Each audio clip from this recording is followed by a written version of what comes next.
Vamos ouvir da palavra, agora abrindo as Bíblias no livro dos Salmos, no Salmo de número 22, tão somente o versículo 19. Salmo 22, o versículo 19, e a palavra de Deus nos diz assim: Tu, porém, Senhor, não te afastes de mim, força minha, apressa-te em socorrer-me. Vamos pedir a orientação do Senhor. Bendito Deus, a palavra foi lida e a nossa oração é que ela nos ensine, nos traga as lições que o Senhor deseja para os nossos corações. Esta é a nossa oração em Cristo Jesus. Amém. Você já ouviu falar do relógio atômico? Ele foi criado nos Estados Unidos no ano de 1949. Foi aprimorado lá na Inglaterra por um britânico chamado Louis Eason em 1955. Desde então, quase todos os países do mundo passaram a ter o seu. O Brasil possui um. Fica no Observatório Nacional, lá no Rio de Janeiro.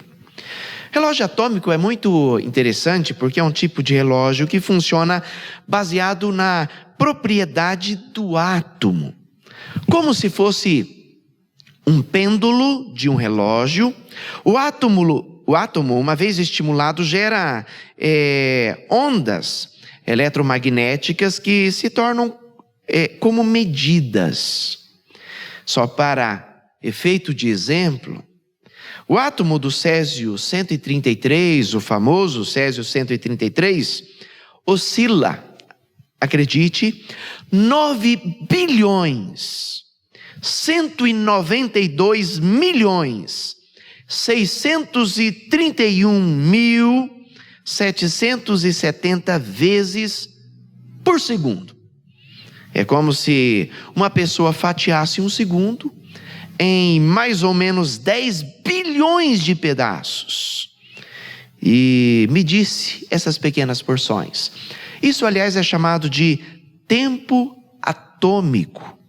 Mas a informação mais impressionante mesmo sobre o relógio atômico é que ele atrasa um segundo a cada, acredite, 65 mil anos. Uau! Mas até ele se atrasa. Só quem não se atrasa mesmo é Deus. E esta é a lição da palavra do Senhor para os nossos corações. Este é um salmo atribuído a Davi, é mais um dos salmos atribuídos a Davi. O seu resumo nos apresenta o curso natural da vida. Veja isso acompanhando no texto sagrado. Versículo 9 fala do nascimento, do ato de se amamentar. E quando você salta para o final do salmo, no versículo 29, vai nos falar da morte. E aliás, este é o destino de todos nós. Nós nascemos e nós vamos morrer. E o salmista tinha algo maravilhoso para nos contar. O versículo 10 diz que antes de nascer, quando ainda estava no ventre de sua mãe, ele já pertencia a Deus. E aliás, este é um grande privilégio, porque há muitas pessoas que vão se entregar ao senhorio de Deus apenas na idade adulta, e outros passarão a vida inteira sem nunca reconhecê-lo como Senhor.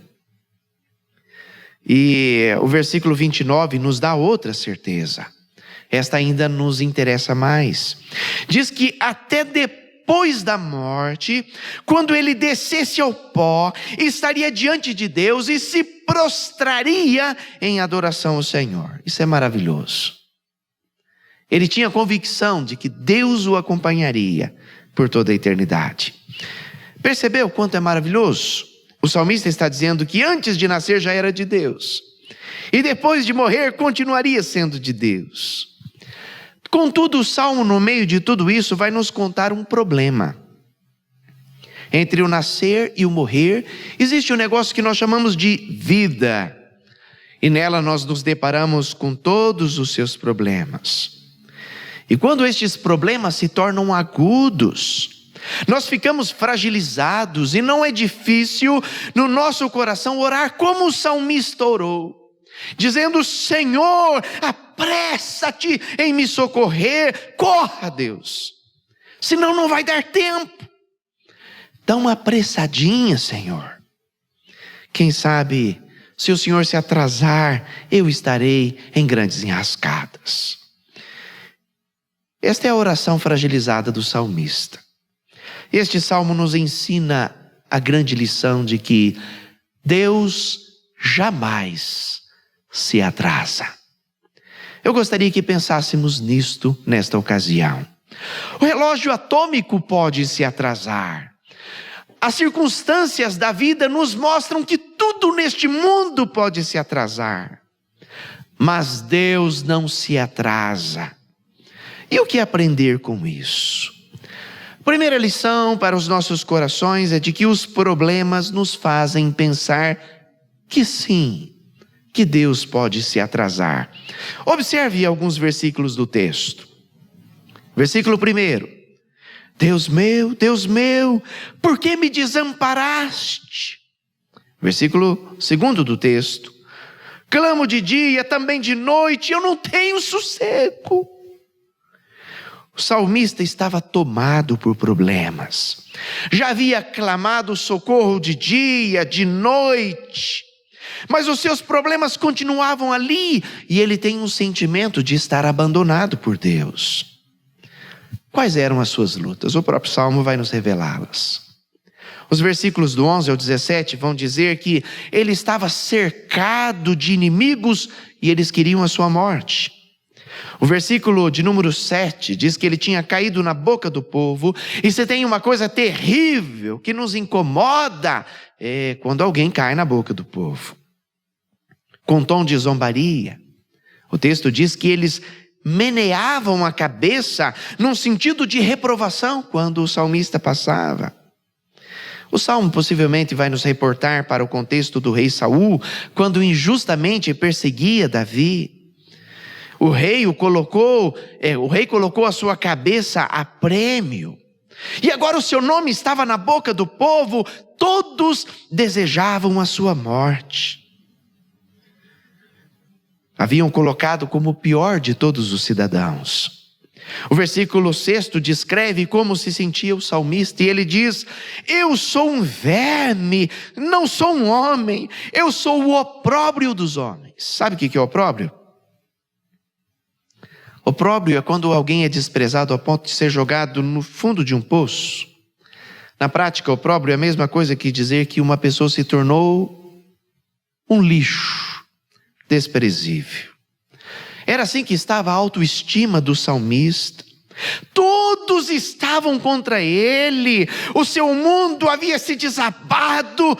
E apesar do salmo terminar mostrando que Deus era um socorro certo, naquele momento em que estava mergulhado nos seus problemas, ele só conseguia dizer: apressa-te, Senhor, socorro, Deus, o Senhor está demorando, não vai dar tempo. Como pastor, de tempos em tempos ouço pessoas dizerem: pastor, não vejo saída para o meu problema. Eu ouço as pessoas dizerem: pastor, eu acho que Deus me abandonou.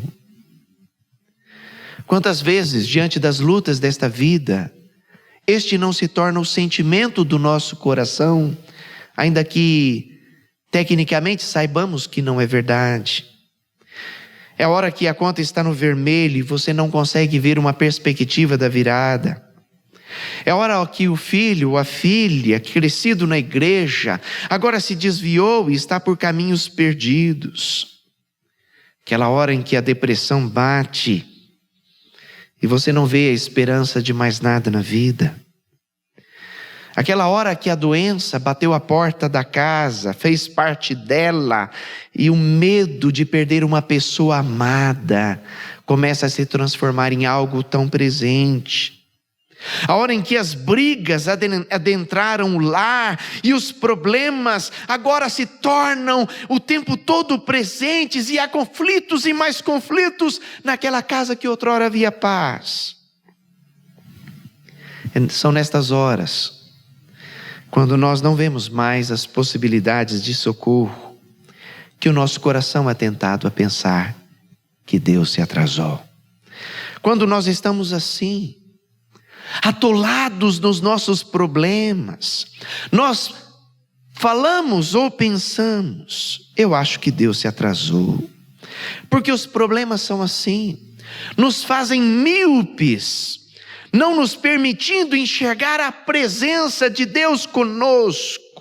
Mas a grande lição deste salmo é nos lembrar que Deus jamais se atrasa. Quando você pensa que Deus está demorando há muito, Ele já te tomou nos braços, está cuidando e amparando.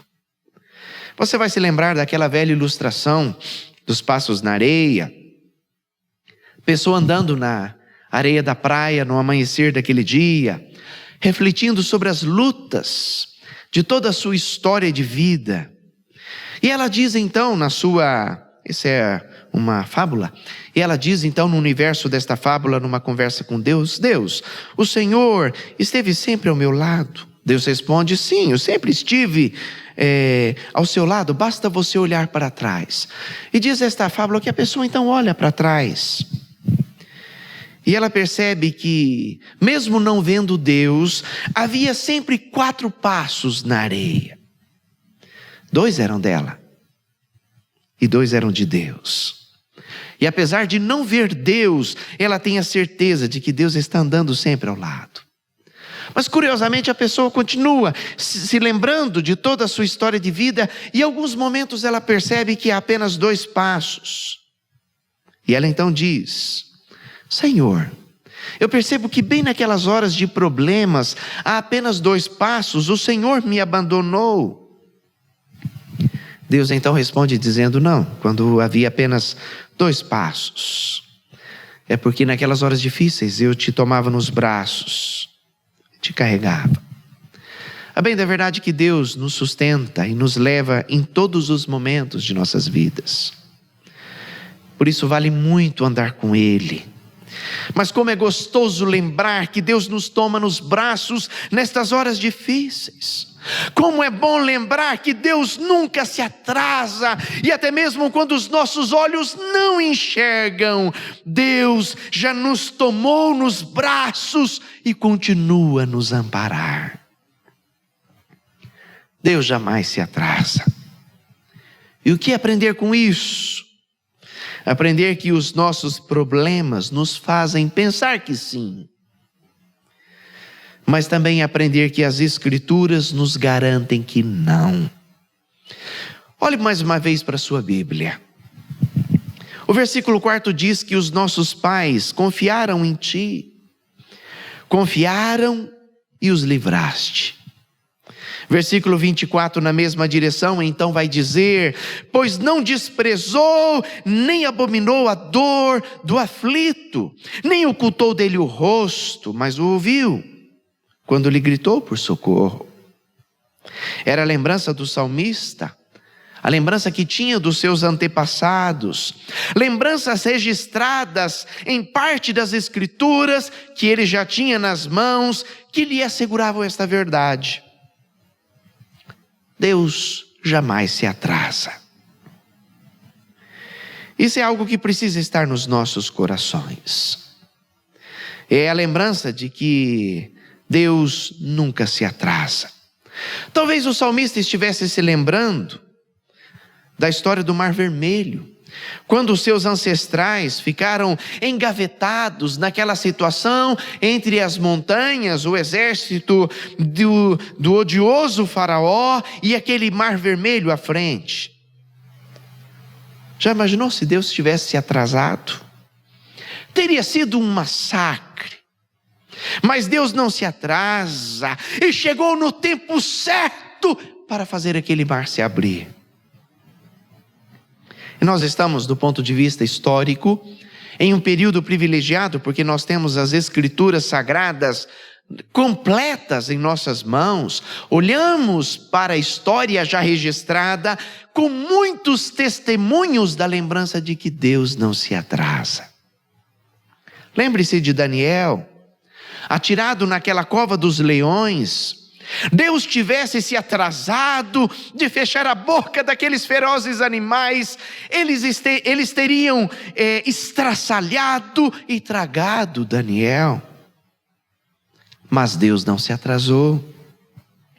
Lembre-se da história de Jonas, quando foi engolido por aquele grande peixe. Se Deus tivesse se atrasado, teria se transformado em dejetos de peixe. Mas Deus não se atrasou. Lembre-se da história da filha de Jairo, lida há pouco, em coma para morrer. Alguém chegou até a sugerir: ela já está morta, não incomodes mais o mestre. É como se dissesse: olha, agora chegou tarde demais, não adianta, pode ir embora, porque não há o que fazer. Mas o texto diz que lá estava Jesus e a garota voltou à vida outra vez, para nos lembrar que Deus jamais se atrasa. Você já imaginou o que teria acontecido com Abraão, quando Deus pediu provas da fé e cobrou dele o sacrifício do seu filho Isaque? Abraão cria no Jeová Jiré, no Senhor proverá, mas aguardou até o último instante. Se ali naquele momento final de sua fé, o Senhor tivesse se atrasado, o desastre teria sido a morte do pequeno Isaque. Mas Deus não se atrasou. Sabe por quê? Porque Deus jamais se atrasa. A maravilha de tudo isto é saber que Deus não pega trânsito da cidade grande. Não há engarrafamento para Ele em sua ação. Deus não pega estradas emburacadas e nem fura o pneu pelo caminho. Deus não tem problemas com o seu despertador e nem troca os horários, pois Deus jamais se atrasa. Jesus, na condição de homem, chegou uma vez aparentemente atrasado. 4 dias. Um de seus amigos pessoais, um dos melhores amigos de Jesus Cristo, um moço chamado Lázaro, estava doente. E diz a Bíblia que morreu. Mas nem diante da morte Jesus estava atrasado. Ele queria fazer daquele milagre algo ainda maior. E trouxe Lázaro da morte à vida. Tudo para nos lembrar esta maravilhosa lição. Ele jamais se atrasa. Talvez você esteja passando por lutas, por momentos difíceis. Nestas horas o nosso coração é tentado a pensar que Deus nos abandonou, que talvez não esteja em tempo chegando para ser o nosso socorro. Olhar para as Escrituras é termos nas mãos um testemunho de que Deus jamais se atrasa. Eu quero concluir dizendo que tudo na vida está sujeito a atrasos. As correspondências, recados, as mercadorias podem se atrasar. Pessoas atrasam o tempo todo ao nosso redor. Nós nos atrasamos. As máquinas aparentemente perfeitas atrasam, até aquele relógio nuclear atrasa. E atrasos que podem custar uma vida. Quantas vezes não se ouviu: olha, ele sofreu um acidente, mas se o socorro tivesse chegado em tempo, não tivesse se atrasado, ele teria sobrevivido. Mas nós estamos cercados por um universo de atrasos. E nestas horas nós somos traídos por nossos sentimentos de acharmos que neste universo em que tudo se atrasa, Deus também vai se atrasar. Nestas horas somos tentados a orar: Senhor, apressa-te, vem me socorrer, dá uma aceleradinha, Senhor, para ter a certeza de que o Senhor não vai se atrasar. Não há nada que cause tanto medo no coração humano quanto o temor de que um dia Deus possa se atrasar. Mas este é o ensinamento da palavra de Deus para nós nesta ocasião. Deus jamais se atrasa. Os problemas nos fazem pensar que sim, mas as Escrituras nos garantem que não. Deus jamais se atrasa. Que o Senhor nos abençoe. Amém.